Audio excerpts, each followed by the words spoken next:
यहाँ पर आता है, एक केएस अफसर यहाँ पर आता है, और हद देखिए उस ऑफिसर की। एक होटल में अंदर डिनर चल रहा था कि लंच चल रहा था, वहाँ कोई छोटे हिंदू ऑफिसर भी बैठे हुए थे। उन्होंने वैष्णो खाने का ऑर्डर दिया, तो एसीपी उनको कहता है आप हिंदू लोग कंफ्यूज्ड हो,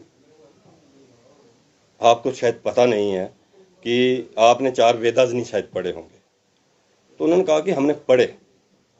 तो वो ऑफिसर कहता है कि अगर वेदास पढ़े हैं तो आपको ये पता होना चाहिए कि एक अंडा खाने से 1 दिन की शुद्धि होती है,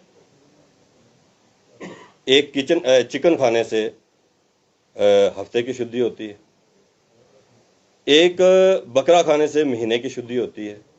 वो जो ऑफिसर हैं जिन्होंने कंप्लेंट की है डिप्टी कमिश्नर को, उसमें ये बातें उन्होंने लिखी। मैं उनको भी शाबाशी दूंगा कि जिन्होंने इतनी डेयरिंग बात जो है वो की है।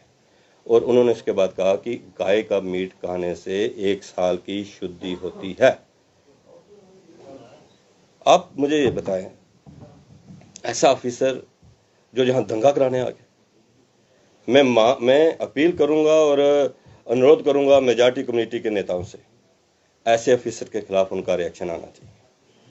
ऐसे ऑफिसर के खिलाफ उनको बोलना चाहिए जो राजौरी की शांति को भंग करने जहां पर आया।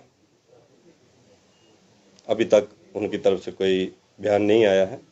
मैं समझता हूं कि जरूर ऐसा बयान जरूर आएगा जिस बयान के ऊपर मजम्मत की जाएगी कि अगर कहीं विदेश में भी कोई बयान आता है तो हम उसको लेकर यहाँ पर एक्शन देते हैं। तो ये हमारे शहर की शांति भंग करने के लिए एक एसीपी जो है वो इस किस्म की भद्दी लैंग्वेज और हिंदुओं के भावनाओं से खेलने का प्रयास करता है, और अभी तक कोई स्टेटमेंट नहीं आई है, आनी चाहिए। एक बात। दूसरी बड़ी बात, उस एप्लीकेशन के ऊपर डिप्टी कमिश्नर राजौरी जो है उन्होंने उनको सस्पेंड किया है। सस्पेंशन कोई हल नहीं है, वो अभी तक जेल में होना चाहिए था। उस 153A में जो सस्पेंशन का ऑर्डर आया है डिप्टी कमिश्नर का, मैं अभी पढ़ रहा था, उसमें उन्होंने लिखा है कि इन्होंने एक कम्युनिटी के सेंटीमेंट्स हर्ट करने की कोशिश की है जिससे यहां दंगा बढ़ सकता था। इस 153A में पर्चा लगाकर अरेस्ट हो जाना चाहिए था, अभी तक वो अरेस्ट नहीं हुआ। मैं समझ रहा हूं कि शायद उसको मौका दिया जा रहा है कि वो दंगा करवाए। उसने बरकस प्रयास किया। मैं आपसे पूछना चाहूंगा, आप अब बाकी लोगों से भी पूछिए, क्या इस बात के ऊपर क्या यहां पर आमना सामना नहीं हो सकता था? क्या इस बात के ऊपर, क्योंकि इस राजौरी को बड़ी मुश्किल से हमने शांति के दौर पे लाया। यह राजौरी जो कभी बड़ी ही ज्यादा बदनाम थी कि यहां हिंदू और मुस्लिम का झगड़ा होता है, आज यहां हिंदू और मुस्लिम का भाईचारा दुनिया देख रही है और यह भाईचारा बरकरार रहेगा। लेकिन एडमिनिस्ट्रेशन की कोताही अगर होती है, वो अरेस्ट नहीं होता है, तो फिर ये सारे का सारे जो है वो जिम्मेवार जो है एडमिनिस्ट्रेशन होगी। मैंने कल एसएसपी राजौरी से बात की थी। मैंने कहा था कि उसके खिलाफ एफआईआर लगा के उसको अरेस्ट कर दिया जाए, लेकिन अभी तक मुझे लगता है कोई एफआईआर नहीं लगी है और ना वो अरेस्ट हुआ है।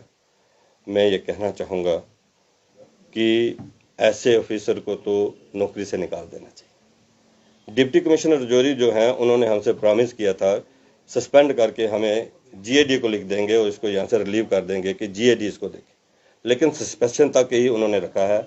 अभी तक उस ऑर्डर को उन्होंने आगे नहीं बढ़ाया है कि जीएडी को लिखकर इस देखिए राजौरी में कहीं अभी पंजे में उसका कहीं आमना सामना हो जाता है 4 लोगों से, ये बाजार के अंदर आमना सामना हो जाता है, ऑफिस में आमना सामना हो जाता है। कुछ जरूरी है कि वो उसको राजौरी में रखना है? जरूरी है कि उसको खुला गमाया जाए जिसने इस किस्म के आज तक राजौरी के अंदर इस किस्म के बयानात ना हिंदू समाज की तरफ से आया ना मुस्लिम समाज की तरफ से आया। मैं ऑन रिकॉर्ड ये बात कहता हूं, राजौरी समाज के मुस्लिम समाज या हिंदू समाज की तरफ से इस किस्म के बयानात जो कि एक दूसरे की सेंटिमेंट्स को हर्ट करता हो, उसके ऊपर कोई ऐसा बयानात नहीं आया। और एक बाहर का आदमी आकर, एक ऑफिसर यहां पर आकर, क्या उसको ये लग रहा है मतलब कि राजौरी शांति की तरफ जा रहा है, तो क्या उसको अच्छा नहीं लग रहा था? मैं कहना चाहूंगा पुलिस एडमिनिस्ट्रेशन से इमीडिएट एफआईआर लगाकर इस ऑफिसर को अरेस्ट करे। और डिप्टी कमिश्नर जो है मैं उनसे भी कहना चाहूंगा उन्होंने जो जीएडी को लिखना है उसके लिए जीएडी को भी उसके लिए लिखें, ये मैं कहना चाहता हूँ। सर, अगर इंतजामिया की तरफ से एफआईआर लॉन्च की गई तो मजीद क्या हो सकता है? देखिए, ये एक ऐसा मामला है, इसके ऊपर हम मजीद की बात अभी नहीं कर सकते, क्योंकि मैं आपको पहले ही कह रहा हूं कि हम यहाँ शांति भंग नहीं कर सकते। लेकिन सवाल यह पैदा होता है कि एडमिनिस्ट्रेशन अगर कहीं मजबूर करती है तो उसको फिर देखा जाएगा, लेकिन हम यहाँ आपस में हमारी कोई शांति भंग करने का कोई हो ही नहीं सकती, ना ही हम किसी को अभी बड़े ज़्यादा नौजवानों ने मतलब नौजवान गुस्से में थे, हम लोगों ने उनको शांत किया। हमने कहा भाई हम बाहर के आदमी के कारण यहाँ की शांति को भंग नहीं कर सकते, लेकिन अगर हमारे मुस्लिम समाज के 4 नेता इस बयान को कंडेम्ड कर देते हैं तो एक बड़ा मैसेज जो है, मैसिव मैसेज जो है जम्मू कश्मीर के अंदर चला जाएगा, मेरा ये मानना है।